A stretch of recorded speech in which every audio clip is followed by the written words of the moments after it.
السلام عليكم ورحمة الله وبركاته. إن الحمد لله نحمده ونستعينه ونعوذ بالله من شرور أنفسنا ومن سيئات أعمالنا. من يهده الله فلا مضل له ومن يضلل فلا هادي له وأشهد أن لا إله إلا الله وحده لا شريك له وأشهد أن محمدا عبده ورسوله أرسله بالحق بشيرا ونذيرا وداعيا إلى الله بإذنه وسراجا منيرا. أما بعد فأعوذ بالله من الشيطان الرجيم. وقولوا للناس حسنا. সকল প্রশংসা সেই মহান রব্বুল আলামিনের জন্য নিবেদিত, যে আল্লাহ সুবহানাহু ওয়া তাআলা আমাদেরকে সুস্থ নিরাপদ রেখে উত্তমভাবে জীবনযাপন করার সুযোগ ও তৌফিক দিয়েছেন। আমরা সে আল্লাহ তাআলার কাছে জানাই লাখো কোটি শুকরিয়া, বলি আলহামদুলিল্লাহ। প্রাণপ্রিয় দিনী ভাই ও বোনেরা, যে যেখানে আছেন সকলকে অন্তরে অন্তঃস্থল থেকে শুভেচ্ছা জানিয়ে আজকে নির্ধারিত লাইভ শুরু করছি। জীবন ঘনিষ্ঠ বিভিন্ন প্রশ্ন এবং তার উত্তর নিয়ে আজকে লাইভ শুরু করছি। আপনারা প্রশ্নগুলো পাঠাবেন এবং আমি সেগুলোর উত্তর দেওয়ার জন্য সর্বোচ্চ চেষ্টা করব ইনশাআল্লাহ, আল্লাহ তাআলা যদি তৌফিক দান করেন। আমি পবিত্র কোরআনের আয়াতের একটি অংশ পাঠ করেছি, যেখানে আল্লাহ তাআলা বলেছেন ওয়াকুলু লিন্নাসি হুসনা, তোমরা মানুষকে উত্তম কথা বলো, মানুষকে তোমরা উত্তমভাবে কথা বলো। তো সবাই কিন্তু চায় যে আমার সাথে মানুষ ভদ্রভাবে উত্তমভাবে কথা বলুক।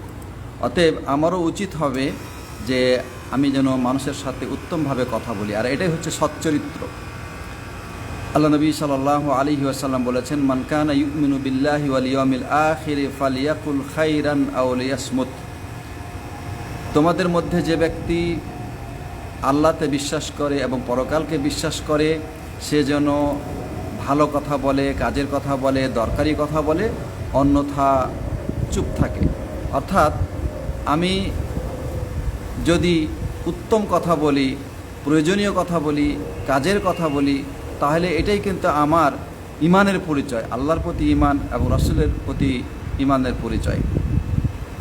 মানুষ একজন মানুষের সাথে বহু বছর সম্পর্ক রাখে, 20, 30, 40, 50 বছর সম্পর্ক, কিন্তু হঠাৎ করে যদি তার মুখে তাকে এমন কথা সে বলে ফেলে, যেই কথাটাতে তার আঘাত সৃষ্টি হয়, আর যখনই তার অন্তরে আঘাত সৃষ্টি হয় তখনই কিন্তু পুরাতন জীবনের সব যে বন্ধুত্ব এটা এক নিমিষে শেষ হয়ে যায়। এজন্যে বলা হয় যে যারা হাতুসিনান ইলাহাল তিয়াম ওয়ালা ইয়ালতামু মা যারা হাল লিসান, যে একজন মানুষ যখন কাউকে ছুরি দিয়ে বা চাকু দিয়ে আঘাত করে, এই আঘাতের কিন্তু একটা মলম আছে, ঔষধ আছে, আঘাত সেরে যাওয়ার ঔষধ আছে। কিন্তু জবান দিয়ে যদি কাউকে আঘাত করা হয়, তাহলে সেই আঘাতের কিন্তু ঔষধ নাই, মলম নাই। এজন্যে মানুষ যখন এই জবানকে লাগামহীনভাবে ব্যবহার করবে, তখন কিন্তু তার পরিণাম অনেক ভয়াবহ হবে। এজন্যে আল্লাহ নবী সাল্লাল্লাহু আলাইহি ওয়াসাল্লাম ইসলামের সালাতের কথা, জিহাদের কথা, জাকাতের কথা, বিভিন্ন রকমের নেক আমলের কথা উল্লেখ করার পরে বলেছেন যে মুআদ বিন জাবাল রাদিয়াল্লাহু তাআলা আনহুকে লক্ষ্য করে বলেছেন যে এই যে যত যাবতীয় ইবাদত, এই ইবাদতগুলোকে ধরে রাখার মূল চাবিটা কি? তিনি বলেছেন যে মূল চাবি হচ্ছে মানুষের জিহ্বা। তো তখন মুআদ বিন জাবাল বললেন যে আনু আখাযু বিকুল্লি মা নাতাকাল্লামু ইয়া রাসূলুল্লাহ, যে হে আল্লাহর নবী সাল্লাল্লাহু আলাইহি সাল্লাম, আমরা যা বলি, যে কথা মুখ দিয়ে বের করি, তো সেগুলি সব সম্পর্কে আমাদেরকে প্রশ্ন করা হবে? তখন তিনি বললেন যে সাকিলাতকা উম্মুকা ইয়া মুআদ ওয়া হাল ইয়াকুব্বুন নাসু ফিন নারি আলা মানাখিরিহিম ইল্লা হাসায়দু আলসিনাতিহিম। মানুষকে তো অধিকাংশই তাদের জিহ্বার কারণে, তাদের জবানের কারণে উল্টো করে নাকের ভরে ছেঁচড় দিয়ে তাদেরকে জাহান্নামে নিক্ষেপ করা হবে। তো এই জন্যে জবানকে কন্ট্রোল করা এবং প্রয়োজনীয় কাজে ব্যবহার করা, মানুষকে কষ্ট না দেওয়া, মানুষের সাথে সদাচরণ করা, উত্তমভাবে সৎভাবে কথা বলা, এটা ইমানদার লোকের পরিচয়। যে ব্যক্তি আল্লাহর প্রতি ঈমান রাখে, পরকালের প্রতি ঈমান রাখে, সেই ধরনের লোকের পরিচয়। আল্লাহ সুবহানাহু ওয়া তাআলা যেন আমাদেরকে এই উত্তম নিয়ামত, কথা বলার যে নিয়ামত অর্থাৎ এই জবান, এটাকে যেন আল্লাহ তাআলা আমাদেরকে উত্তমভাবে ব্যবহার করার তৌফিক দান করেন। আমরা যেন এটাকে কাজে লাগাতে পারি এবং এর মাধ্যমে দুনিয়া আখিরাতে কল্যাণ লাভ করতে পারি। আল্লাহ আমাদের সেই তৌফিক দান করেন, আমিন।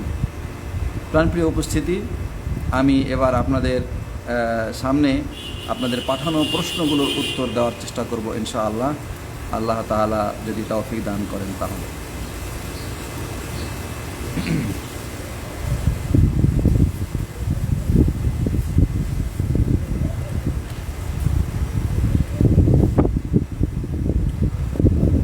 আবু সালেহ আহমেদ প্রশ্ন করেছেন, জোহরের ফরজের আগের 4 রাকাত সুন্নাত ও পরের 4 রাকাত সুন্নাত, আসরের 4 রাকাত সুন্নাত এবং এশার 4 রাকাত সুন্নাত, এই সালাতগুলো এক সালামে 4 রাকাত করে নাকি 2 সালামে 4 রাকাত পড়তে হবে, কোনটা সহি জানাবেন।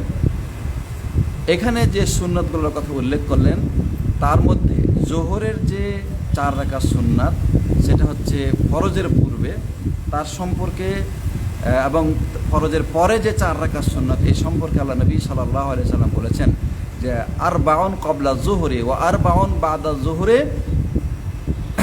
জোহরের পূর্বে 4 রাকাত এবং জোহরের পরে 4 রাকাত যদি কেউ আদায় করে তাহলে তার জন্য জাহান্নামের আগুন হারাম হয়ে যাবে। অতএব এটা আচ্ছা। আর আসরের পূর্বের বিষয়ে বলা হয়েছে যে রাহিমাল্লাহু ইমরাআন সাল্লা ক্বাবলাল আসরি আরবাআন, ওই ব্যক্তির প্রতি আল্লাহ দয়া করবেন যে আসরের পূর্বে 4 রাকাত সালাত আদায় করবে। আচ্ছা, এখন ইশারের পূর্বে 4 রাকাত, ইশারের পূর্বে আমাদের দেশে অধিকাংশ মানুষ আজানের পরে মসজিদে প্রবেশ করে 4 রাকাত সালাত আদায় করে। এই 4 রাকাতের পক্ষে কোনো দলিল আছে 4 রাকাত পড়ার পক্ষে? আমি কিন্তু এই দলিল এখনও খুঁজে পাইনি। যারা এই 4 রাকাত আদায় করে তাদের কাছে আমার প্রশ্ন, আপনারাও প্রশ্ন করবেন যে এই 4 রাকাতের পক্ষে রাসূল সাল্লাল্লাহু আলাইহি সাল্লামের সুন্নাহ থেকে কোনো দলিল আছে কি না। আমার জানা মতে কোনো দলিল নাই। অতএব ইশারের পূর্বে 4 রাকাত পড়া যাবে না, বরং অনেকে এটাকে বেদাত বলেছেন। হ্যাঁ, ইশারের পূর্বে আজানের পরে ইশারের পূর্বে আপনি 2 রাকাত সালাত আদায় করতে পারেন। যেহেতু আল্লাহ নবী সাল্লাল্লাহু আলাইহি সাল্লাম বলেছেন যে বাইনা কুল্লি আজানাইনি সালাত, প্রত্যেক 2 আজান এবং ইকামতের মাঝখানে রয়েছে সালাত, সেই হিসাবে আপনি ওখানে 2 রাকাত সালাত আদায় করতে পারেন। কিন্তু যেভাবে আমাদের সমাজে নির্দিষ্টভাবে 4 রাকাত সালাত আদায় করা হয় এটার পক্ষে কোনো দলিল নাই। এবার আসুন যে এই 4 রাকাত সালাতগুলোকে কিভাবে আদায় করবেন। এটার উত্তম নিয়ম হচ্ছে যে ফরজ ব্যতীত যত সুন্নাত, নফল ইত্যাদি নামাজ রয়েছে সবগুলো 2 রাকাত করে আদায় করবেন। এজন্য যে আল্লাহ নবী সাল্লাল্লাহু আলাইহি ওয়াসাল্লাম বলেছেন সলাতুল লাইলি ওয়ান নাহারি মাসনা মাসনা, রাতের নামাজ এবং দিনের নামাজ 2 রাকাত করে, রাতের নামাজ এবং দিনের নামাজ 2 রাকাত করে। রাতে যত নামাজ পড়বেন ফরজ ব্যতীত সব 2 রাকাত করে পড়বেন, আর দিনে ফরজ ব্যতীত যত নামাজ রয়েছে সেগুলো 2 রাকাত করে পড়বেন। 2 রাকাত করে পড়বেন, সালাম ফিরিয়ে দেবেন, আবার 2 রাকাত পড়বেন, এইভাবে। কিন্তু শুধুমাত্র জোহরের পূর্বে যে 4 রাকাত রয়েছে এই 4 রাকাত সুন্নাত এক সালামে কখনো কখনো পড়া যায়। মাঝখানে তাশাহুদ দিয়ে 2 রাকাত পরে তাশাহুদ দিবেন, তারপরে 2 রাকাত পড়বেন। এই জন্যে যে আবু দাউদ একটা হাদিসে রয়েছে আল্লাহ নবী সাল্লাল্লাহু আলাইহি সাল্লাম বলেছেন যে আরবাউন ক্বাবলা যুহরি লাইসা বাইনাহুন্না তাসলিম তুফতাহু লাহুন্না আবওয়াবুস সামা, জোহরের পূর্বে 4 রাকাত সালাত, যেই সালাতে কোনো সালাম নেই, যে 4 রাকাতের মধ্যে কোনো সালাম নেই, তার জন্য আকাশের দরজাসমূহ খুলে দেওয়া হয়।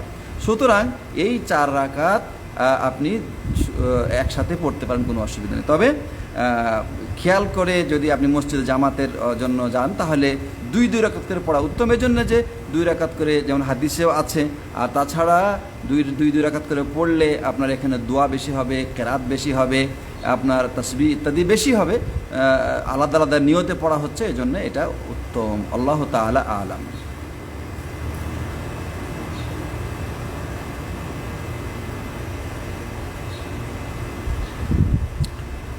ইলিয়াস হোসেন লিখেছেন যে কবরের আযাব হবে, এটা তো সত্যি, কিন্তু আযাবটা কবরে হবে নাকি রুহের জগতে হবে একটু জানাবেন। কবরের আযাব এবং শান্তি এই দুটো জিনিস সত্য বিষয়, এবং এটাকে যারা অস্বীকার করে তাদের ঈমান থাকবে না। আচ্ছা, এখন কবরের আযাব যে সে আযাবটা কিভাবে হবে? মানুষের যে দেহ পাঠানো হচ্ছে মাটির নিচে, দাফন করা হচ্ছে, সেই দেহে হবে নাকি অন্য কোনো দেহে হবে? এই ব্যাপারে কথা হল এই যে মানুষকে যখন তার কবরে রাখা হয় তখন তার এই দেহটা কিন্তু নষ্ট হয়ে যায়। এই দেহটা দুনিয়াবী দেহ ছিল, এই দেহ নষ্ট হয়ে যায় এবং মাটির সাথে এটা মিশে যায়, কিন্তু তার শান্তি অথবা শাস্তি তার রুহে হয়। এজন্যে যে যখন মালাকুল মউত এসে একজন মানুষের জান কবজ করে, তখন তার রুহটা নিয়ে আকাশের দিকে যায়। যদি সে মুমিন হয় তার জন্য আকাশের দরজা খুলে দেওয়া হয় এবং তার নাম ইল্লিনে লিপিবদ্ধ করা হয়। আর যদি সে মুনাফিক বা কাফের বা মুশরিক ইত্যাদি হয়, তাহলে তার জন্য আকাশের দরজা খোলা হয় না, তাকে ওখান থেকে আছড়ে জমিনে নিক্ষেপ করা হয়, অতঃপর সিজ্জিনে তার নাম রেজিস্ট্রি করা হয় বা লেখা হয়। এরপরে তার ওই রুহটা তার কবরের মধ্যে পাঠানো হয় এবং সেখানে তাকে প্রশ্ন করা হয় এবং তার উত্তর সে দেয়। সে যখন উত্তর দিবে তখন তাকে শান্তি দেওয়া হয় এবং যে কথাগুলি হাদিসে রয়েছে সেই অনুযায়ী তাকে শান্তি দেওয়া হয়। আর যদি সে অন্য হয়, উত্তর দিতে না পারে, তখন তাকে শাস্তি দেওয়া হয়। তাহলে এই শাস্তি এবং এই শান্তি এটা রূহের মধ্যেই হয়, যেই দেহ নিয়ে সে কবরে গেছে সেই দেহে হয় না। আল্লাহ তাআলা আলাম।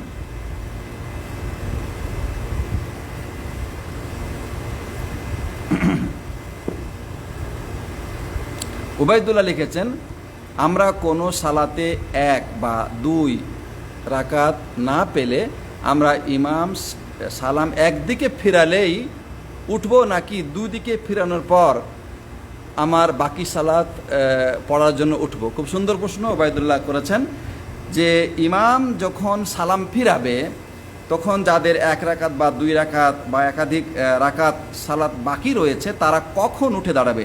ইমাম ডান দিকে সালাম ফেরানোর সাথে সাথে সে উঠে দাঁড়াবে, দাঁড়িয়ে সালাত বাকিটা আদায় করবে, নাকি 2 দিকে সালাম ফেরানোর পরে উঠে দাঁড়াবে? এ কথার উত্তর হলো এই যে একজন মানুষের সালাত শেষ হয় কয় সালামের মাধ্যমে?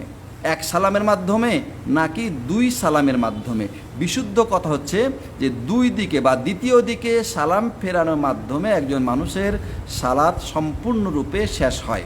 যেহেতু তার সালাম মানে একদিকে সালাম ফেরানোর মাধ্যমে বা কারণে তার সালাত এখনও শেষ হয়নি, অতএব ইমামের সালাত শেষ হওয়ার আগেই আপনি তার থেকে কিভাবে আলাদা হয়ে যাবেন? আল্লাহ নবী সাল্লাল্লাহু আলাইহি ওয়াসাল্লাম বলেছেন যে যখন তোমরা ইমামের অনুসরণ করো তখন ইমাম যখন তাকবীর দিবে তখন তোমরা তাকবীর দাও, রুকু করলে রুকু করো, রুকু থেকে উঠলে রুকু থেকে উঠো, এভাবে আর কি রাসূল সাল্লাল্লাহু আলাইহি ওয়াসাল্লাম ইমামের অনুসরণ করতে বলেছেন। এবং জামাতে উপস্থিত হয়ে তিনি বলেছেন যে যেটুকু তোমরা ইমামের সাথে পাবে সেটুকু তোমরা আদায় করবে, ওয়ামা ফাতাকুম, আর যেটুকু ইমামের সাথে ছুটে যাবে সেটুকু ফাতিম্মু, তোমরা সেটা ইমামের সালামের পরে বা ইমামের সালাত শেষ হওয়ার পরে সেটা কি নিজেরা পূর্ণ করে নেবে। তো ইমামের 2 দিকে সালাম, দ্বিতীয় দিকে সালাম না ফেরানো পর্যন্ত তো তার সালাত শেষই হয়নি। তো যেহেতু সালাত শেষ হয়নি, অতএব আপনি কিভাবে উঠে দাঁড়াবেন? কিভাবে আপনি তার থেকে আলাদা হয়ে যাবেন? এজন্যে যারা এই কাজটি করে তারা অধিকাংশই ভুল করে, বরং অনেক আলেম বলেছেন যে তার নামাজ বাতিল হয়ে যাবে। যে ব্যক্তি ইমামের সালাত শেষ না হতে উঠে দাঁড়িয়ে গেছে তার নামাজ বাতিল হয়ে যাবে, অনেকে বলেছেন। কিন্তু যাই হোক, না জানার কারণে যদি করে থাকে তাহলে আশা করি বাতিল হবে না, কিন্তু এরকম করা উচিত নয়। ইমাম দ্বিতীয় দিকে যখন সালাম ফিরিয়ে শেষ করবেন তখন উনি নামাজ শেষ করলেন, এবার আপনি তার থেকে আলাদা হয়ে গেলেন, এবার আপনি আপনার ছুটে যাওয়া রাকাতগুলো আদায় করেন। আল্লাহ তাআলা আলাম।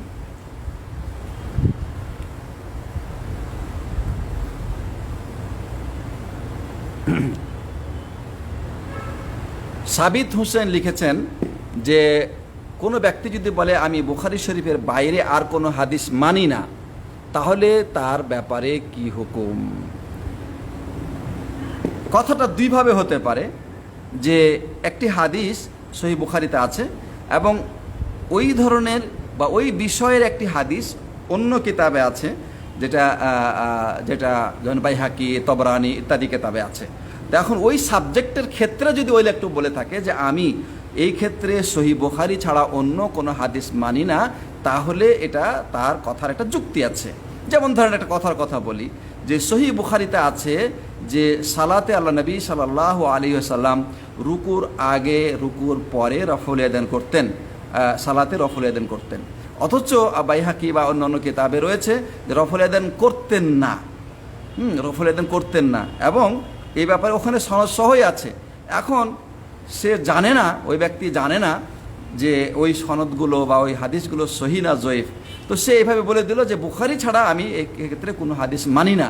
তাহলে তার কথা ঠিক আছে এবং সেটা যুক্তিযুক্ত কথা, কেননা এই ক্ষেত্রগুলোতে একই বিষয়ে যদি কোনো হাদিস এসে থাকে, তাহলে নিঃসন্দেহে বুখারীর যে হাদিস সেটা অধিক নির্ভরযোগ্য এবং এটা অধিক বিশুদ্ধ, অতএব এই কথা কোনো সমস্যা নাই। আচ্ছা, কিন্তু যদি বলে থাকে যে বুখারীর মধ্যে ইসলামের জ্ঞান সম্মিলিত, ইসলামের মাসলা মাসাইল বিধিবিধান সম্মিলিত যত হাদিস আছে, শুধু এই কটা হাদিসে আমি মানি, এছাড়া আর কোনো হাদিস আমি মানি না, তাহলে এটা তার অজ্ঞতা, এটা তার মূর্খতামূলক কথা, এ কথা গ্রহণযোগ্য নয়।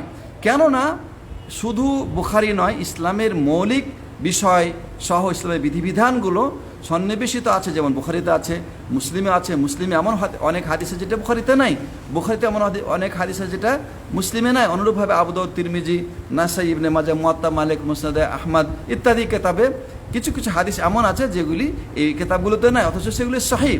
তো এ ধরনের কথা তখন তার জন্য বলা জায়েজ হবে না। হয়তো সে মূর্খতাবশত, অজ্ঞতাবশত বলতেছে, তাকে বিষয়টা বোঝাতে হবে যে ইসলামের বিধিবিধানসমূহ শুধু সহিহ বুখারী দ্বারাই পরিপূর্ণ হয়নি, বরং আরও অন্যান্য হাদিস গ্রন্থ রয়েছে যেগুলিতে সহিহ হাদিস রয়েছে, সেগুলি দ্বারা পরিপূর্ণ হয়েছে। আল্লাহু তাআলা আ'লাম।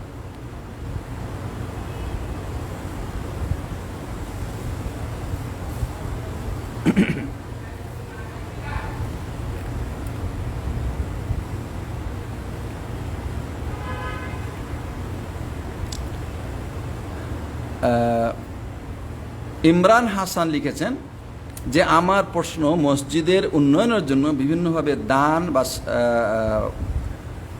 অনুদান তোলা হয়, যে বা যারা দান তুলে তাদের দানে এই দানের 4 ভাগের 1 বা 3 ভাগের 1 ভাগ দেওয়া হয়, এটা ঠিক কি না? আর এমন জায়গায় দান করা জায়েজ হবে কি না? এই প্রশ্নটা হচ্ছে এই যে কোনো জনকল্যাণমূলক কাজের জন্য যখন অনুদান মানুষের কাছে চাওয়া হয়, তো যে ব্যক্তি চাওয়ার এই দায়িত্বটা গ্রহণ করে তার একটা সময় আছে, তার একটা শ্রম আছে। সে সময় ব্যয় করে, শ্রম ব্যয় করে মানুষের দ্বারে দ্বারে উপস্থিত হয়ে এখান থেকে সেই এই কল্যাণের জন্য অনুদান কালেকশন করে। তো এক্ষেত্রে তার সময় এবং শ্রমের মূল্য দেওয়া উচিত, কারণ তার পরিবার আছে এবং সংসার আছে, ঠিক আছে? তো সেই ক্ষেত্রে মসজিদ কমিটি যদি তাকে একটা তার শ্রমের মূল্য দেয়, তাহলে এটা তার জন্য উত্তম হবে। এখন এই মূল্যটা দিতে গিয়ে যদি তার সাথে এ ধরনের কোনো চুক্তি করে যে এখানে যে অনুদানটা মানে কালেকশন হবে তার থেকে একটা অংশ, সেটা 4 ভাগের 1 ভাগ হোক বা 10% হোক বা 5% হোক ইত্যাদি, তোমাকে দেওয়া হবে, এটা তোমার পারিশ্রমিক, এটা তোমার পারিশ্রমিক, তাহলে ইনশাআল্লাহ এতে কোনো অসুবিধা নাই। আল্লাহ তাআলা আ'লাম।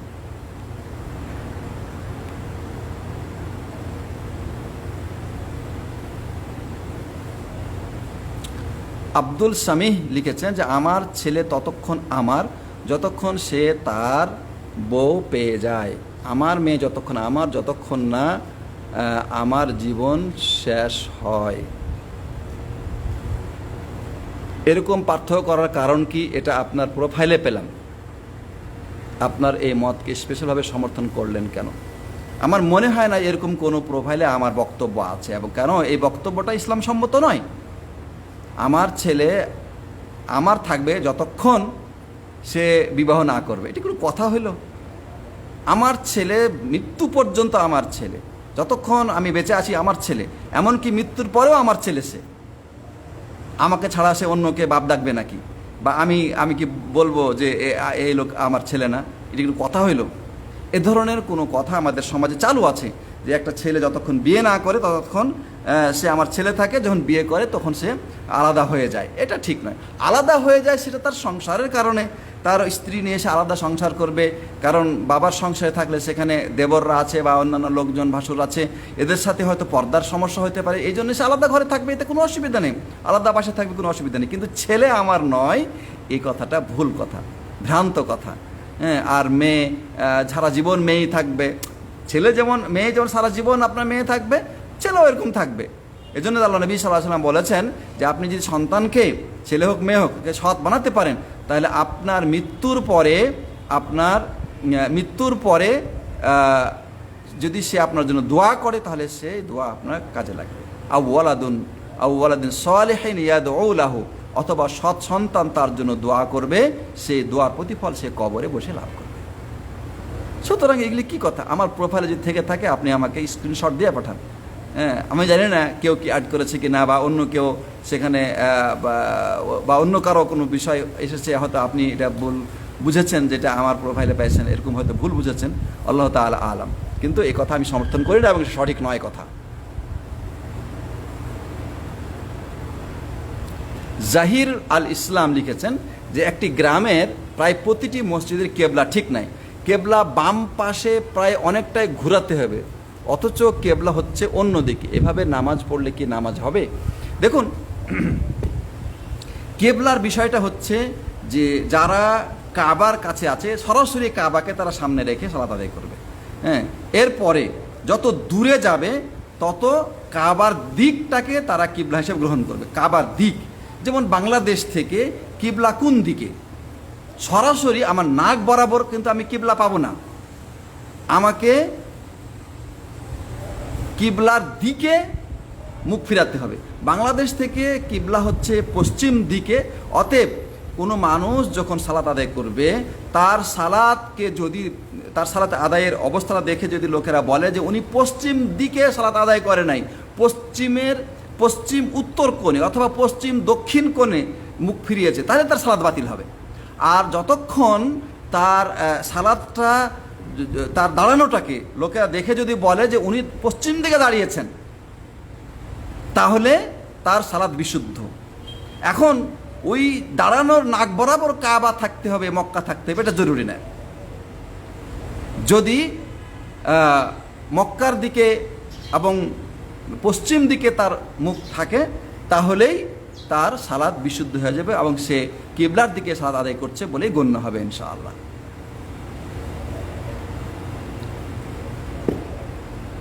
আল্লাহ তাআলা আলাম। ইলিয়াস হোসেন লিখেছেন, মৃত পিতামাতার জন্য আমাদের করণীয় কি? কিভাবে আমরা পিতামাতার কবরে সওয়াব পাঠাতে পারি? মৃত পিতামাতার জন্য আমাদের অনেক কিছু করণীয় আছে। তার মধ্যে এক নম্বর হলো এই তাদের জন্য দোয়া করা। তাদের জন্য দোয়া করা আমাদেরকে এক্ষেত্রে সৎ হইতে হবে।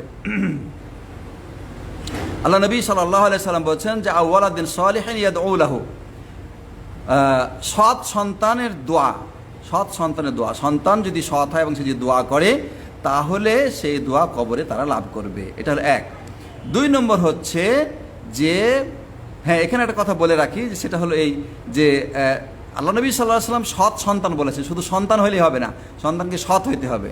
ঠিক আছে, এটা কিন্তু খুব গুরুত্বপূর্ণ কথা। তো এখন দেখা যায় যে সমাজের অধিকাংশ মানুষ তারা নিজেরা সৎ হয় না, সালাত আদায় করে না, তারপরে জাকাত দেয় না, মানুষের সাথে ভালো আচরণ করে না, হালাল হারাম বেছে চলে না। সে যে বুঝতে পারে যে আমি সৎ নই, তখন তারপরে সে চিন্তা করে যে আমার পিতামাতার জন্য তো কিছু একটা করা উচিত। তখন কি করে জানেন? মানুষের সৎ সন্তান ভাড়া করে নিয়ে আসে। যেমন ওই যে হাফেজ বা ওই ইয়াতিম বা আলেম বা ইমাম, এ ধরনের সৎ সন্তান রূপে যাদেরকে আমরা পরিচিত মনে করি, তাদেরকে তারা ডেকে নিয়ে এসে তাদেরকে দিয়ে দোয়া করায় এবং ভাবে যে আমি পিতামাতার জন্য অনেক কিছু করলাম। এটা কিন্তু ঠিক নয়। এটা মোটেও ঠিক নয়, বরং নিজেকে সৎ হতে হবে এবং সৎ হয়ে পিতামাতার জন্য দোয়া করতে হবে, তাহলে সেই দোয়ার প্রতিফল তারা কবরে লাভ করবে, যেটা হাদিসে এসেছে। 2 নম্বর করণীয় হলো এই যে পিতামাতার জন্য সাদাকা করা। পিতামাতার জন্য যতদূর সম্ভব সাদাকা করবেন, সাদাকায়ে জারিয়া, সেটা সাদাকা স্থায়ী হোক অথবা অস্থায়ী হোক, যেমন মিসকিনকে খাওয়ানো বা ইয়াতিমকে খাওয়ানো অথবা ইয়াতিমের দায়িত্ব গ্রহণ করা পিতামাতার পক্ষ থেকে। তারপরে একজন গরিব তালেবে এলেম, মিসকিন তালেবে এলেমে যারা কোরআন শিখছে বা হাদিস শিখছে, ইসলাম শিখছে, তাদের ক্ষয় খরচে দায়িত্ব বহন করা, এগুলি তাদের জন্য তাদের সওয়াবের বা তাদের কবরে সওয়াব যাওয়ার একটা মাধ্যম। অনুরূপভাবে তাছাড়া ধরেন যে তাদের পক্ষ থেকে মসজিদ বানিয়ে দেওয়া, মাদ্রাসা বানিয়ে দেওয়া, রাস্তা বানিয়ে দেওয়া, গাছ লাগিয়ে দেওয়া, কূপ খনন করা, নলকূপ দেওয়া ইত্যাদি সব কাজ করতে পারেন। অনুরূপভাবে পিতা মাতার পক্ষ থেকে হজ বা ওমরা করতে পারেন, হজ বা ওমরা করতে পারেন। কিন্তু আমাদের সমাজে যেটা রয়েছে যে পিতামাতার উপকারের জন্য 40 করে, মৃত্যুবার্ষিকী করে, কোরআন খতম দিয়ে বকশে দেয়, হুজুর ডেকে নিয়ে এসে দলবদ্ধ হয়ে আপনার কবর জিয়ারত করে, এগুলি পিতামাতার কল্যাণের জন্য, উপকারের জন্য কোনোই কাজে আসবে না, যেহেতু এগুলোর পক্ষে কোনো দলিল নাই। আশা করি বুঝতে পেরেছেন।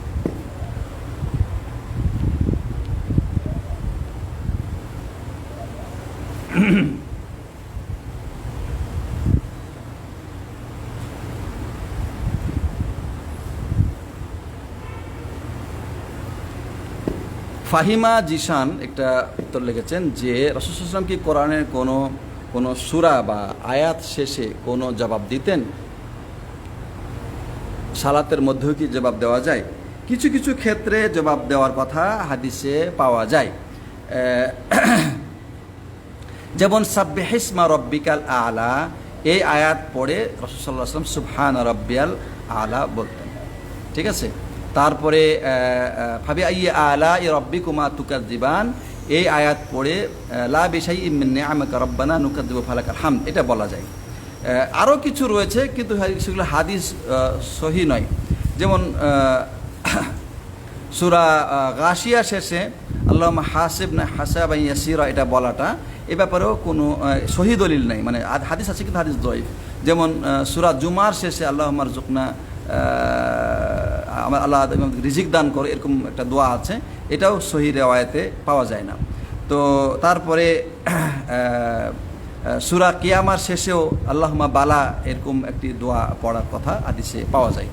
তো এরকম কিছু কিছু আছে, বেশ যেগুলি সহি আছে সেগুলি আমল করতে হবে, যেগুলি সহি নাই সেগুলি আমল করার প্রয়োজন নাই। আল্লাহ তাআলা আলাম।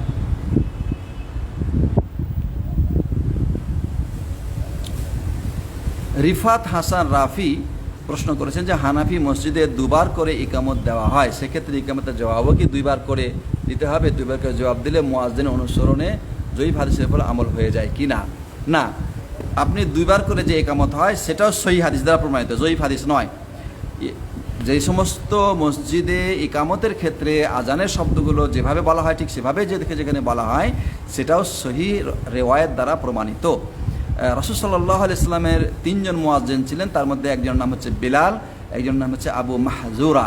তো বিলাল রাদিয়াল্লাহু আনহুর রিওয়ায়েতে রয়েছে যে একামতের শব্দগুলো তিনি 2 বার করে বলতেন, যেভাবে আজানের সময় বলা হয়, এবং এটার রেওয়ায়েত আবু দাউদে রয়েছে এবং এটা সহিহ রেওয়ায়েত। সুতরাং এইভাবে যদি আমল করা হয় তাহলে সে আমল বিশুদ্ধ, এতে কোনো সমস্যা নাই। আর 1 বার করে বলার কথা আবু মাহজুরা রাদিয়াল্লাহু আনহুর রেওয়ায়েতে রয়েছে এবং এটাও বিশুদ্ধ, এতে আমল করতেও কোনো অসুবিধা নাই ইনশাআল্লাহ।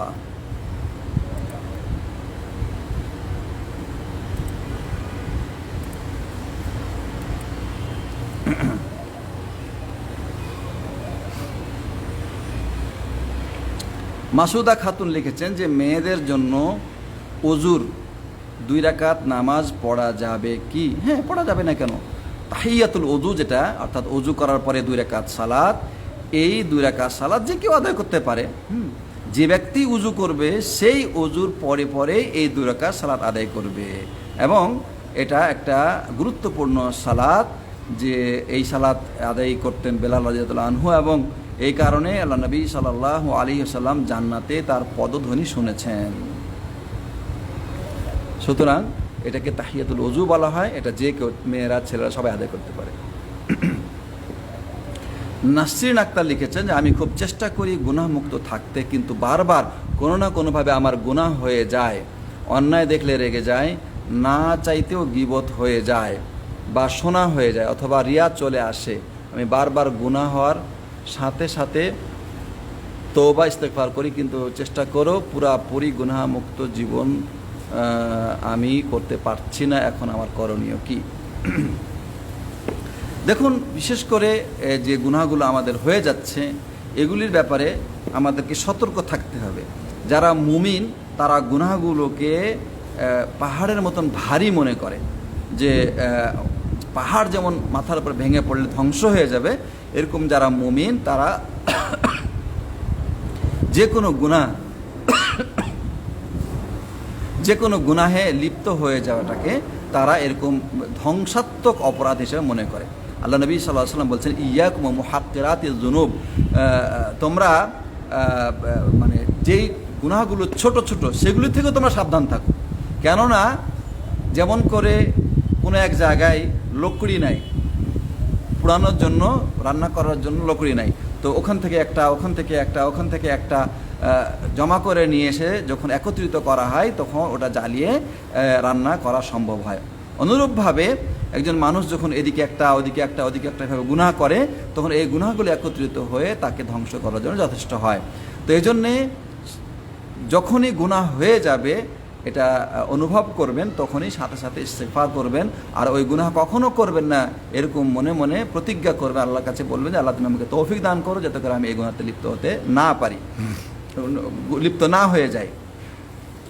কেননা আল্লাহ নবী সাল্লাল্লাহু আলাইহি সাল্লাম বলছেন যে কুল্লু বানি আদম খাত্তা ওয়া খায়রুল খাত্তাই আত-তাওয়াবুন, বানি আদম সবাই গুনাহ করে, সবাই অপরাধ করে, কিন্তু এই অপরাধীদের মধ্যে উত্তম হচ্ছে ওই ব্যক্তি যে তওবা করে বা ফিরে আসে আল্লাহর কাছে। সুতরাং গুনাহ করে ফেলবে মুমিন, এটা একটা মানে সুনির্দিষ্ট বিষয়, সুনির্ধারিত হবেই, গুনাহ হয়ে যাবে, কিন্তু গুনাহের উপরে অটল থাকা, ইস্তেগফার না করা, ফিরে না আসা, এটা উচিত নয়। এজন্য আল্লাহ নবী সাল্লাল্লাহু আলাইহি ওয়াসাল্লাম বলছেন যে এদের মধ্যে উত্তম গুনাহকারী ওই ব্যক্তি, গুনাহকারীদের মধ্যে ওই ব্যক্তি উত্তম যে তওবা করে বা ফিরে আসে। সুতরাং প্রথমত চেষ্টা করতে হবে যে গুনাহ যাতে না হয়। যখনই কোনো কথা বলবো তখন কথাটা বলার আগে একটু চিন্তা করে নেব যে এই কথাটাতে কল্যাণ আছে না অকল্যাণ আছে। যখনই যদি কল্যাণ থাকে সেটা বলবো, আর যদি অকল্যাণ থাকে সেটা বলবো না। যখনই কোনো কাজ করব তখনই আমি চিন্তা করব যে এই কাজটা কল্যাণের নাকি অকল্যাণের, যদি কল্যাণের থাকে সেটা করব, যদি অকল্যাণের হয় তাহলে সেটা আমি করব না। এইভাবে প্রত্যেকটা কাজ ধীরস্থিরতার সাথে, কথা ধীরস্থিরতার সাথে করতে হবে। আর রেগে যাওয়ার মাধ্যমে যে মানুষ ভুল করে এটা অনেক বড় অন্যায়। এই জন্য আল্লাহ নবী সাল্লাল্লাহু আলাইহি ওয়াসাল্লাম বলছেন লা তাগদাব। একজন লোক এসে প্রশ্ন করলো যে ইয়া রাসূলুল্লাহ আপনি আমাকে কিছু উপদেশ দিন। তখন রাসূলুল্লাহ সাল্লাল্লাহু আলাইহি ওয়াসাল্লাম বললেন লা তাগদাব, তুমি রাগ করো না, তুমি রাগ করো না। তিনি বললেন রাগ করো না। লোকটি বলে আরও কিছু নসিহত করুন। তিনি আবারও বললেন রাগ করো না। এইভাবে কয়েকবার লোকটি একই প্রশ্ন করলো আর তিনি বললেন যে রাগ করো না। কারণ রাগের মাধ্যমে মানুষ যে অন্যায় করে ফেলে, ওই রাগের পরে সে অন্যায়ের জন্য সারা জীবন আফসোস করতে হয়, সারা জীবন তাকে আফসোস করতে হয়। তো এই জন্যে আমাদেরকে রাগ কন্ট্রোল করার চেষ্টা করতে হবে। হ্যাঁ, কেহ যদি অন্যায় করে আর আপনি সেটা দেখেন, তখন তার জন্য রাগ করা এটা গুনাহ নয়, এটা গুনাহ নয়, কিন্তু উত্তমভাবে তাকে বুঝিয়ে দেওয়া বা তাকে সতর্ক করা বা তাকে নসিহত করা এটা জরুরি। কারণ রাগ করলে তো ওই ব্যক্তি আপনার কথা শুনবে না, তাই না? সে আপনার রাগ দেখে সে আরও বিগড়ে যেতে পারে, উল্টা হয়ে যেতে পারে। এজন্যে রাগকে কন্ট্রোল করে উত্তম ভাষায় তার সাথে কথা বলবেন। আল্লাহ সুবহানাহু ওয়া তাআলা বলেছেন ওয়াকুলু লিন্নাসি হুসনা, মানুষকে উত্তম কথা বলো। আর আল্লাহ তাআলা আহলে কিতাবদের সাথে বিতর্ক করার জন্য বলেছেন যে ওয়াজাদিলহুম বিল্লাতি হিয়া আহসান, তাদের সাথে যদি বিতর্ক করার দরকার পড়ে তাহলে তুমি বিতর্ক করো বিল্লাতি হিয়া আহসান, উত্তম পদ্ধতিতে। তা আহলে কিতাব যারা, তারা যদি উত্তম পদ্ধতি পাওয়ার হকদার হয়, তাহলে যারা মুসলিম, আমার প্রতিবেশী বা আমার পরিচিত জন বা আমার আত্মীয় স্বজন, তারা তো অধিক বেশি উত্তম পাওয়ার অধিকারী। আল্লাহ সুবহানাহু ওয়া তাআলা যখন মূসা এবং হারুনকে আলাইহিস সালাম যখন ফেরাউনের কাছে পাঠালেন, তখন বললেন ওয়াকুলা লাহু কওলাল লাইয়িনা, তোমরা দুইজন তার সামনে গিয়ে নরম ভাষায় কথা বলো, নরম ভাষায় কথা বলো। এখন যদি তাদের সাথে নরম ভাষায় কথা বলার জন্য আল্লাহ তাদেরকে আদেশ দিয়ে থাকেন, তো ফেরাউন যদি নরম ভাষার পাওয়ার হকদার হয় নবীদের কাছ থেকে, তাহলে আমি কি অত বেশি সম্মানিত যে আমি মানুষকে কড়া ভাষায় কথা বলবো, নরম ভাষা বাদ দিয়ে?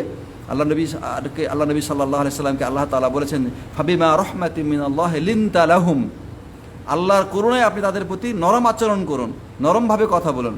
ওয়াইন কুনতা ফাজ্জান গালিজাল কলবি লানফাজ্জু মিন হাওলিক, আপনি যদি কর্কশভাষী হন, কঠোর হন এবং কঠোর দিলের অধিকারী হন, অন্তরের অধিকারী হন, তাহলে ওরা আপনার কাছ থেকে চলে যাবে, দূর হয়ে যাবে। এই জন্যে উত্তম ভাষা ব্যবহার করা এবং মানুষের সাথে সদাচরণ করা মানুষকে কাছে টানার বা কাছে পাওয়ার একটা অন্যতম উপায়। আল্লাহ তাআলা যেন তৌফিক দান করেন। আমিন।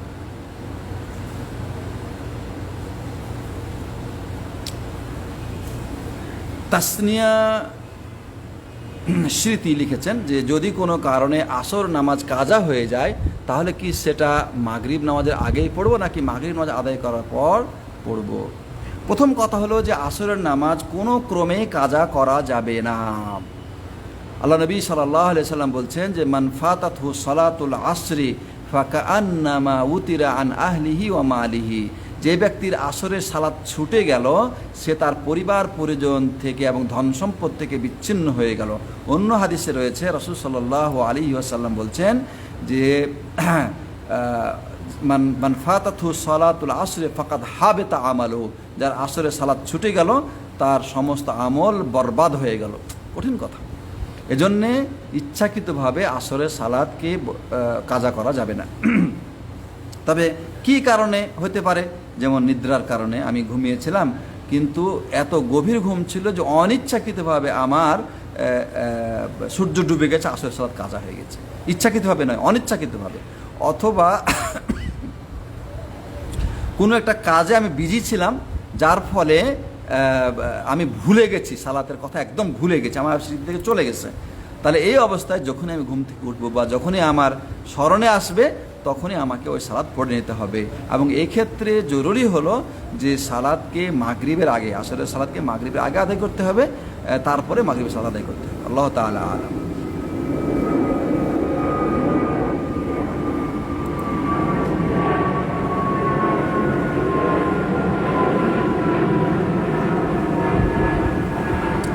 মাসুদা খাতুন লিখেছে যে আমাদের গ্রামে প্রচলিত আছে আয়াতের শেষে মুবিন পড়ার পর বুকে ফু দেয়, এটা কি ঠিক হবে? মুবিন শব্দটা কোরআনে অনেক জায়গাতে আছে, শয়তানুম মুবিন বলা হয়েছে, তারপরে আরও অনেক জায়গাতে সূরা ইয়াসিনেও কয়েকবার মুবিন আছে।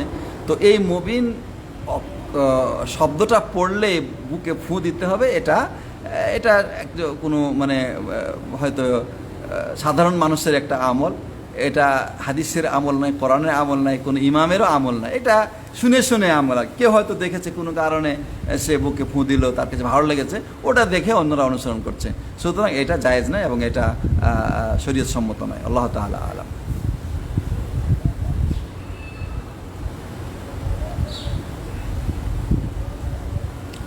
তানভীর বিন লুৎফুর রহমান লিখেছেন যে মসজিদের ইমাম তাবিজ দেয়, সুতা দেয়, তার পিছনে কি সালাত হবে? হ্যাঁ, ইনশাআল্লাহ সালাত হবে। কারণ তাবিজ দেওয়া বা তাবিজ ব্যবহার করা এগুলি হচ্ছে মানে শিরকি কাজ, ছোট শিরক আর কি। সুতা, তাবিজ এগুলি ছোট শিরক। আর ছোট শিরকের মাধ্যমে একজন মানুষ ইসলাম থেকে খারিজ হয়ে যায় না। আর একজন মানুষ যতক্ষণ ইসলাম থেকে খারিজ না হয়ে যায় ততক্ষণ সে মুসলিম, এবং একজন মুসলিমের পিছনে সালাত আদায় করা তখন জায়েজ। আল্লাহ তাআলা আলাম।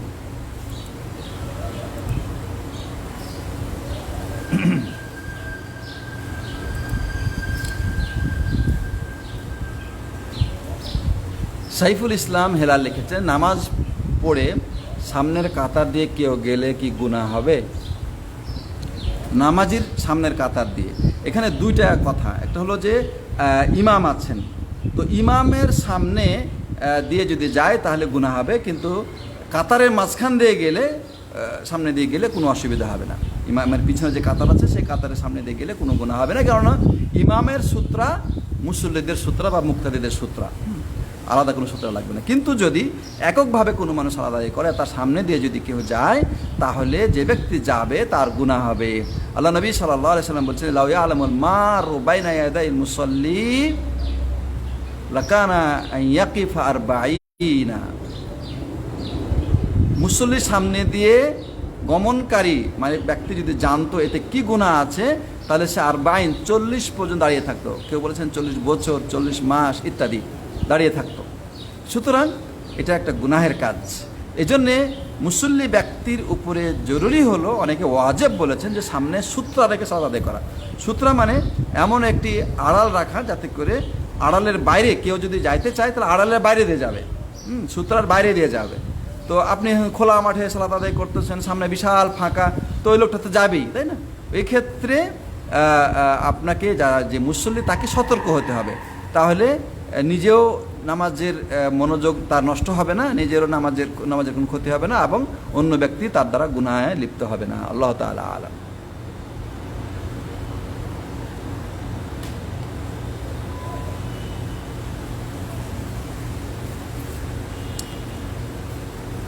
আমাতুর রহমান লিখেছেন যে ক্যাফিন কি নেশাদার দ্রব্য? ক্যাফিন বা এ ধরনের যে বস্তুগুলো রয়েছে, এটা গ্রহণ করলে যদি নেশা হয়, মাদকতা আসে, তাহলে অবশ্যই এটা নেশাদার দ্রব্য, আর নেশাদার দ্রব্য হলেই সেটা কি হারাম। আল্লাহ তাআলা আলাম।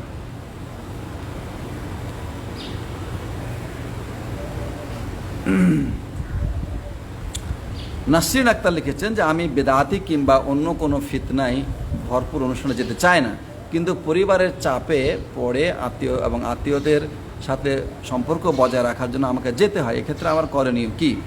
যদি সত্যি পরিবারের চাপ থাকে এবং না গেলে তারা হয়তো আপনার ক্ষতি করবে বা আপনার সাথে সম্পর্ক ছিন্ন করবে, এ ধরনের যদি হয়, তাহলে আপনি বাধ্য হয়ে সেখানে গিয়ে সেখানে যে অনুষ্ঠান হয় তাতে আপনি অংশগ্রহণ করবেন না।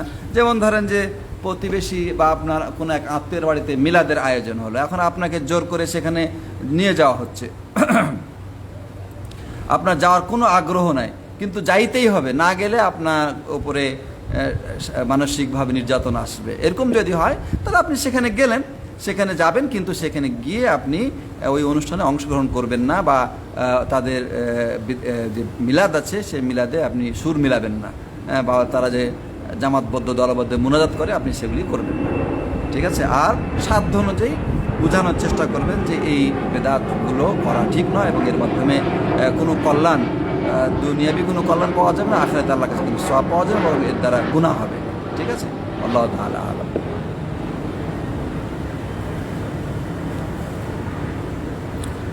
মাকসুদা ইয়াসমিন লিখেছেন যে নামাজ পড়তে গিয়ে কয় রাকাত পড়লাম মনে করতে না পারায় নামাজ ছেড়ে দিয়ে আবার নতুন করে নিয়ত করে পড়ি, এতে করে নামাজ কি হবে? এটা করা উচিত নয়, এটা কখনোই করবেন না। বরং সালাত পড়তে পড়তে যদি আপনার এরকম সন্দেহ হয় যে সালাত কয় রাকাত হলো, তখন 3 হলো না 4 হলো, এই ক্ষেত্রে আপনি নিজের মনের মধ্যে তো একটা প্রাধান্য আছে কি না, যে আপনার মনে 3-এর প্রাধান্য পাবে অথবা 4-এর প্রাধান্য পাবে। যদি 3-এর প্রাধান্য পায় তাহলে 3 হিসাবে ধরে নিয়ে আপনি 1 রাকাত পুরা করবেন এবং সালাত শেষ করবেন, এবং শেষে সাহু সিজদা করবেন। আর যদি মনে প্রাধান্য পায় 4 হয়েছে, তাহলে 4 পড়ে নিয়ে আপনি লাস্টে সাহু সিজদা করবেন। আর যদি মনে কোনো দিক প্রাধান্য না পায়, 3 আর 4 দুটোই সমান মনে হচ্ছে, দুই দিকেই সন্দেহ একরকম হইতেছে, তাহলে এক্ষেত্রে কম সংখ্যাটা ধরবেন। 3 এবং 4-এর মধ্যে যে সংখ্যা কম, যেটা 3, এই 3 সংখ্যাটা ধরবেন। তারপরে আপনি বাকি 1 রাকাত পুরা করবেন। তারপরে সালাম ফিরানোর পূর্বে 2টি সাজদা করবেন। সাহু সিজদার নিয়ম হলো যে সালাম ফিরানোর পূর্বে, অর্থাৎ সমস্ত দোয়া পড়ে যখন আপনি সালাম ফিরাবেন তার পূর্ব মুহূর্তে 2টি সাজদা করবেন। আল্লাহু আকবার বলে সাজদায় যাবেন, সাজদায় সুবহান রাব্বিল আলা বলে 3 বার বলে তারপরে উঠে বসবেন, আল্লাহু আকবার বলে, তারপরে আবার সাজদা করবেন এবং সেখানে সুবহান রাব্বিল আলা বলবেন, 3 বার বলবেন, তারপরে উঠে বসেই 2 দিকে সালাম ফিরাবেন। তাহলে আপনার সালাত বিশুদ্ধ হবে ইনশাআল্লাহ। আল্লাহু তাআলা আলাম।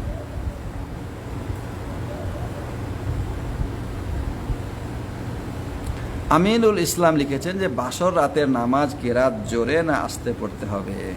তো এই নামাজটা যদিও সহিহ হাদিস থেকে রাসূল সাল্লাল্লাহু আলাইহি ওয়াসাল্লাম থেকে এরকম কোনো প্রমাণ নাই, কিন্তু সালাফদের থেকে অনেক প্রমাণ রয়েছে যে তারা এই সালাতকে আদায় করেছেন। সুতরাং যদি এই সালাত আদায় করতে চান তাহলে ইনশাআল্লাহ কোনো অসুবিধা নেই, করতে পারেন। তবে এক্ষেত্রে কিরাত যদি সামান্য আওয়াজ করে পড়েন, যেহেতু আপনার স্ত্রী তিনি পিছনে থাকবেন এবং তিনি শুনবেন, হ্যাঁ, তাহলে এতে কোনো অসুবিধা নেই, ইনশাআল্লাহ জায়েজ আছে। আল্লাহ তাআলা আলাম।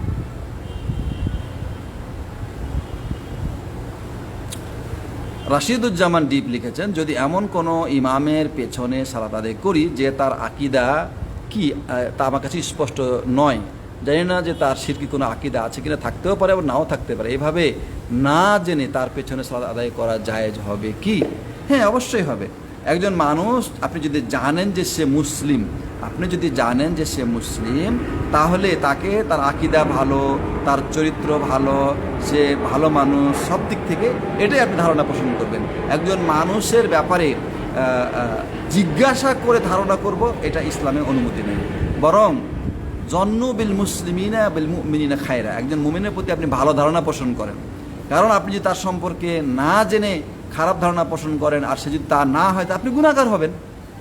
আল্লাহ তাআলা বলছেন যে ইয়া আইয়ুহাল্লাযীনা আমানু ইজতানিবু কাসীরাম মিনাজ যন, হে ঈমানদারগণ, তোমরা বেশি বেশি ধারণা করা থেকে বেঁচে থাকো।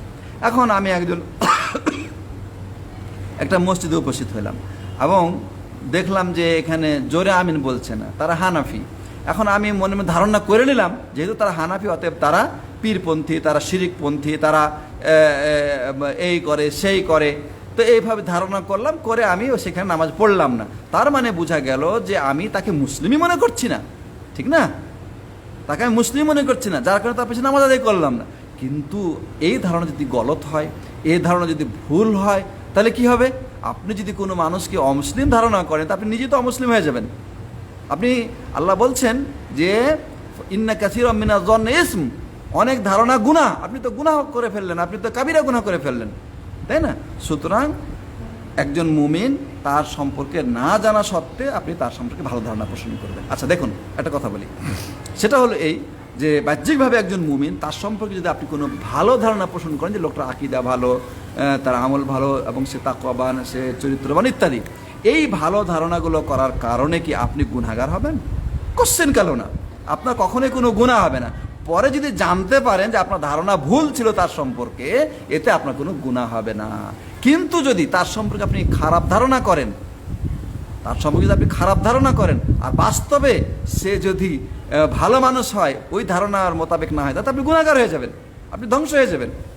এজন্যে যতক্ষণ একজন মানুষ আপনি বাহ্যিকভাবে জেনেছেন যে সে মুমিন, অতক্ষণ তার প্রতি কোনো খারাপ ধারণা পোষণ করা যাবে না। সে মুমিন এই হিসাবেই তার সাথে ব্যবহার করতে হবে। আল্লাহ তাআলা আলাম।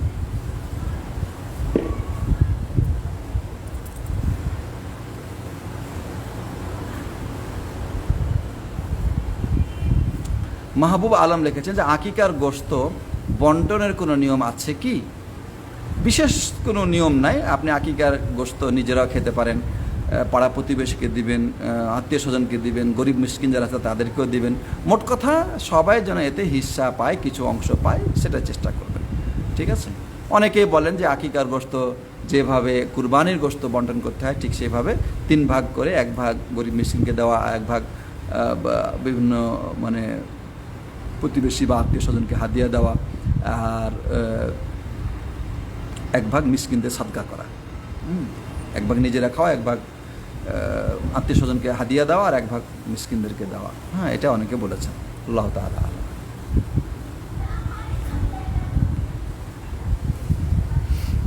জুয়েল রানা লিখেছেন যে বিতের সালাতে দোয়ায়ে কুনুত কিভাবে পড়তে হবে? বিতের সালাতে দোয়া কুনুত 2 ভাবে পড়া যায়। একটা হচ্ছে এই যে আপনি বিতের সালাতে কেরাত শেষ করে রুকুতে যাওয়ার আগে হাত তুলে দোয়া পড়বেন, আল্লাহুম্মা আহদিনি ফীমান হাদাইতা ওয়া আফিনি ফীমান আফাইতা, এভাবে আপনি দোয়া বলবেন, ঠিক আছে? এটা একটা হতে পারে।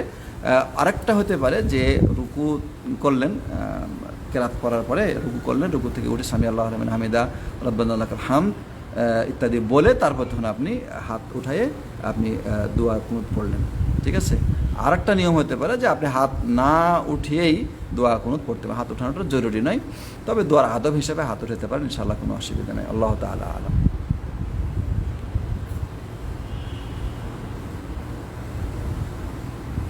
মোহাম্মদ শরীয়তুল্লাহ লিখেছেন যে আমি যেখানে জব করি এখানে হানাফি মসজিদের ইমাম এর পিছনে সালাত পড়া যাবে কি, যদিও তাবিজ বিশ্বাসী বেদাত করে থাকে, এমতো অবস্থায় রুমে সালাত আদায় করা যাবে কি? না, রুমে সালাত আদায় করবেন না, কখনোই জামাতের সাথে সালাত আদায় করা ওয়াজিব, তাই আপনি জামাতের সাথে সালাত আদায় করবেন। আর এই ইমাম, হ্যাঁ, তার যে এই তাবিজ করে বা বেদাত করে এগুলির মাধ্যমে সে ইসলাম থেকে সে খারিজ হয়ে যায় না, সে মুসলিমই থাকে, যদিও এগুলো ফাসেকি এবং এগুলো করা জায়েজ নাই। আর একজন মানুষ যতক্ষণ মুসলিম আছে, ইসলামের গণ্ডির ভিতরে আছে, ততক্ষণ তার পিছনে নামাজ আদায় করা জায়েজ ইনশাআল্লাহ, কোনো অসুবিধা নেই।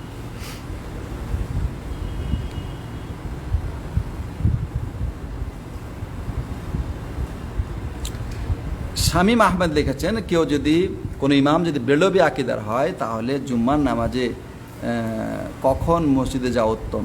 বেরলবি আকিদার অর্থ হলো এই, সে যদি সুস্পষ্ট শিরকের আকিদা পোষণ করে অথবা শিরক করে, কারণ বাহ্যিকভাবে বেরলবি আকিদা হইলেই হবে না, যেমন যে সে উচ্চস্বরে মিলাদ পড়ে বা ইয়া নবী সালাম আলাইকা বলে, এগুলো বেরলবিরা করে থাকে। হ্যাঁ, কিন্তু যদি সে এরকম বিশ্বাস করে যে নবী সাল্লাল্লাহু আলাইহি সাল্লাম মানুষের কল্যাণ করতে পারেন, অকল্যাণ করতে পারেন, সব জায়গায় তিনি উপস্থিত হতে পারেন, এবং যারা পীরওয়ালি রয়েছে তারা এরকম কবরে জীবিত আছে এবং মানুষের তারা কল্যাণ করতে পারে, অকল্যাণ থেকে বাঁচাতে পারে, পীরদের কাছে চাইলে কোনো অসুবিধা নাই, এ ধরনের বিশ্বাস যদি তার ভিতরে থাকে এবং এটা আপনি সুস্পষ্টভাবে তার কাছ থেকে জেনেছেন, হ্যাঁ, এবং সে আপনার সামনে এগুলি উল্লেখ করেছে, যদি এরকম হয় তাহলে তার পিছনে আপনি নামাজ আদায় করবেন না, কারণ সে এ ধরনের বিশ্বাসের মাধ্যমে সে মুশরিক, হ্যাঁ, সে মুসলিম নয়। আর যদি এমনি শোনা হয়ে থাকে তাহলে আপনি ওই শোনা কথার উপরে ভিত্তি করবেন না। ঠিক আছে, আল্লাহ তাআলা আলাম।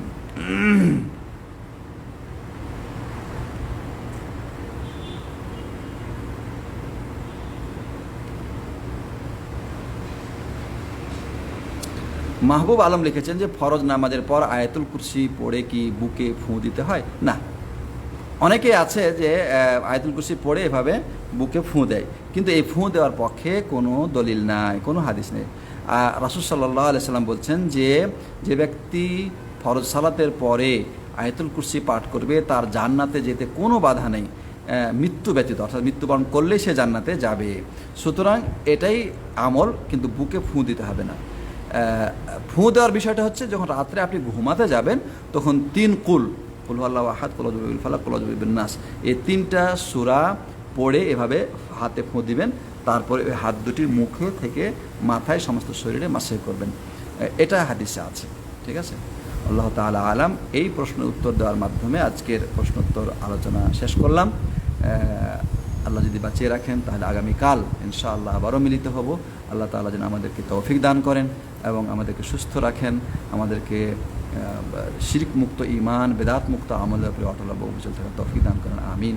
সাল্লাল্লাহু আলা নবিয়িনা মুহাম্মদ ওয়া আলা আলিহি ওয়া সাহবিহি আজমাইন। জাযাকুমুল্লাহু খাইর। আসসালামু আলাইকুম ওয়া রাহমাতুল্লাহি ওয়া বারাকাতুহু।